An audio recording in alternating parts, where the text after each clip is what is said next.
Hello കൂട്ടുകാരെ, നമുക്കിന്ന് അടിപൊളി ഒരു ചക്കയപ്പം ഉണ്ടാക്കാം. അതിന് വേണ്ടത് ശർക്കര പാനി കാച്ചിയത്, പഴുത്ത ചക്കപ്പഴം, ഇത് കൂടച്ചക്കയുടെ ചക്കപ്പഴമാണ്, നല്ല മധുരമുള്ളതാണ്. തിരുമിയ തേങ്ങ വേണം, ഏലക്ക പൊടിച്ചത് വേണം, വറുത്ത അരിപ്പൊടി വേണം. പിന്നെ വേണ്ടത് തെരളിയില, വട്ടയില, ഇത് രണ്ടിലും നമുക്കുണ്ടാക്കാം. മാവ് വൃത്തിയായി കുഴച്ച് തെരളിയിലയിൽ കുറച്ച് വെക്കണം. എന്നിട്ടത് മടക്കണം. കൂമ്പിൾ കുത്തിയിട്ടില്ല, ഇങ്ങനെ മടക്കിയാണ് ഉണ്ടാക്കിയിരിക്കുന്നത്.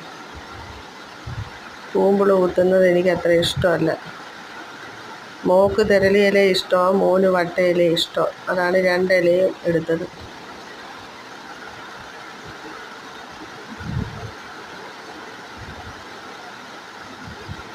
നാല് മണിക്കൊക്കെ നമുക്ക് ചായയുടെ കൂടെ കഴിക്കാൻ വേണ്ടി ഉണ്ടാക്കിയതാണ്. നല്ല ടേസ്റ്റ്, നല്ല സ്പോഞ്ച് പോലെ ഇരിക്കുമോ ഇത് ഉണ്ടാക്കിയെടുക്കുമ്പോൾ, അത്ര സോഫ്റ്റാണ്.